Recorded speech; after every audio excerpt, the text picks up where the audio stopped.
Flower வேணி எப்படி பண்ணுறதுன்னு பார்க்கலாம். இன்றைக்கி சம்மங்கி பூ வச்சு ஃப்ளவர் வேணி பண்ண போகிறேன். இதுக்கு தேவையான மெட்டீரியல்ஸ் பார்த்தீங்கன்னா சம்மங்கி பூ, இந்த மாதிரி கோல்டன் த்ரெட், இது வந்து ஸ்டோன் லேஸ். உங்கள் எல்லாருக்கும் தெரிஞ்சிருக்கும் ஸ்டோன் லேஸ். இப்போ இந்த மூணையும் வச்சு தான் வேணி பண்ண போகிறோம். இப்போ ஸ்டார்ட் பண்ணலாம். முதல்ல இந்த மாதிரி ஒரு பெரிய நோட்டு எடுத்துக்கோங்க. எடுத்துட்டு இந்த கோல்டன் த்ரெட்டை எடுத்து இதுல ஒரு 2 சுத்து சுத்திடுங்க.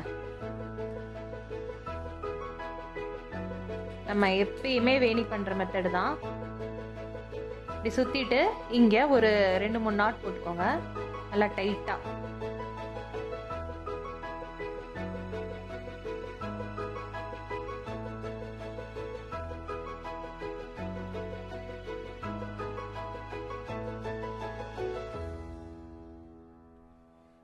போட்டுட்டு மிச்சம் இருக்கிற த்ரெட்டை, சின்ன த்ரெட்டை இப்படி கட் பண்ணிடுங்க. இப்போ இந்த மாதிரி வரும். இப்போ இந்த பெரிய த்ரெட்டை இந்த நோட்டு அளவுக்கு ஒரு 2 மடங்கு எடுத்து கட் பண்ணிடுங்க. கம்மியாக எடுத்தீங்கன்னா தனியாக நீங்கள் ஆட் பண்ணுற மாதிரி வரும். அப்படி ஆட் பண்ணிங்கன்னா தனியாக முடிச்செல்லாம் தெரியும். அதனால இந்த மாதிரி கட் பண்ணி ரெடியாக எடுத்து வச்சுக்கோங்க. இப்போ வேணி பண்ண ஸ்டார்ட் பண்ணலாம். இது ரொம்ப சிம்பிளான வேணி, உங்களுக்கு பார்த்தாலே தெரியும். இப்போ இந்த மாதிரி ஸ்டோன் லேஸை சின்ன சின்னதாக கட் பண்ணி வச்சிருக்கேன். ஸ்டோன் லேஸ் நிறைய பேருக்கு தெரிஞ்சிருக்கும். நிறைய கலர்ஸ்ல வேற கிடைக்கும். உங்களுக்கு என்ன கலர் வேணுமோ அந்த மாதிரி எடுத்து இப்படி கட் பண்ணி வச்சுக்கோங்க. முதல்ல 2 சம்மங்கி பூ அந்த மாதிரி எடுத்து 2ஐயும் சேர்த்து வச்சுட்டு இந்த 2 த்ரெட்டுக்கு நடுவுல இப்படி வச்சிருங்க. இந்த மாதிரி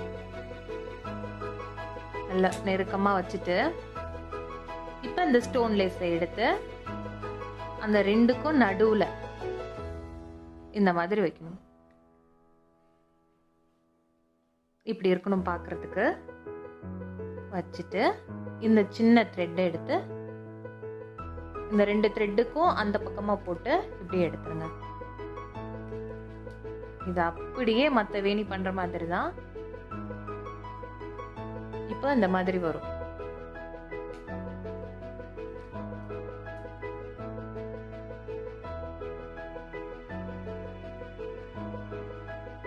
நம்ம நாட் போடும்போது கண்டிப்பா அது விழுகாது. அதனால தைரியமா அதை நம்ம அப்படி வைக்கலாம்.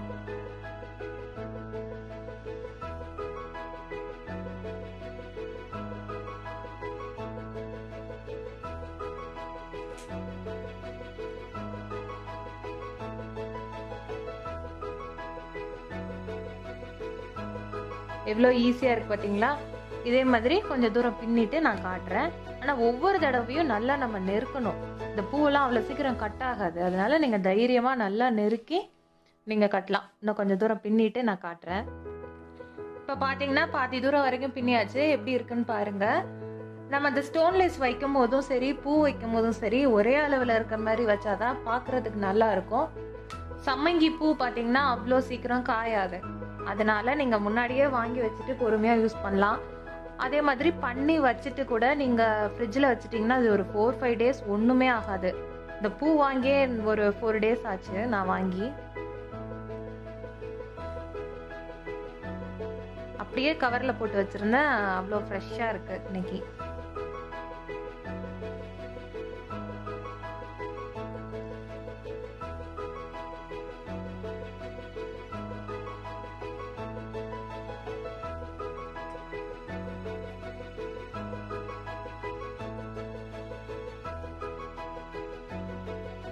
இப்போ நம்ம கடைசி பூ வரைக்கும் வச்சாச்சு.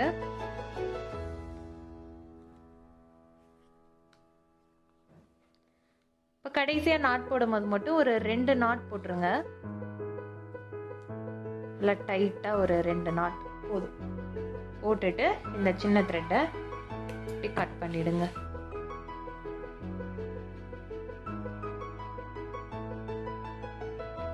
இப்போ இந்த நோட்டை பின்பக்கம் மெதுவா திருப்பி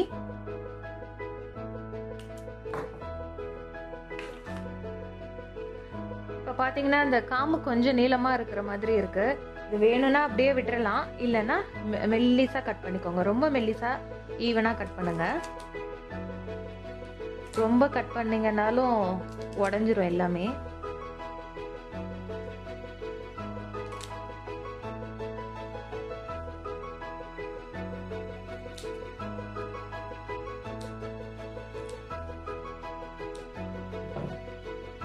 பார்த்தீங்கன்னா சம்மங்கி வேணி முழுசா ரெடி ஆயிடுச்சு. எப்படி இருக்குன்னு பாருங்க. நல்லா திக்கா அடர்த்தியா இருக்கு. இது ஒன்று வச்சாலே போதும், நல்லா கிராண்டா இருக்கும். இது ரொம்ப சீக்கிரமாகவும் பண்ணிட்டு இந்த பூவும் ஈஸியாக கிடைக்கும். அதனால நீங்க எல்லாரும் கண்டிப்பா ட்ரை பண்ணி பாருங்க. அப்புறம் வாட்ஸ்அப்பில் நிறைய பேர் நான் போட்ட டுட்டோரியலை பார்த்து ட்ரை பண்ணி எனக்கு ஃபோட்டோஸ் அனுப்பிச்சிருக்கீங்க. அதை பார்க்கும்போது எனக்கு உண்மையாகவே ரொம்ப சந்தோஷமாக இருக்குது. ஏன்னா ரொம்ப க்ரியேட்டிவாக இன்னும் கிராண்டாக அழகாக பண்ணி அனுப்புகிறீங்க. ரொம்ப ட்ரை பண்ணுறதுக்கே ரொம்ப தேங்க்ஸ். இந்த வீடியோ உங்களுக்கு பிடிச்சிருந்துச்சுன்னா லைக் பண்ணுங்கள், ஷேர் பண்ணுங்கள், சப்ஸ்கிரைப் பண்ணுங்கள்.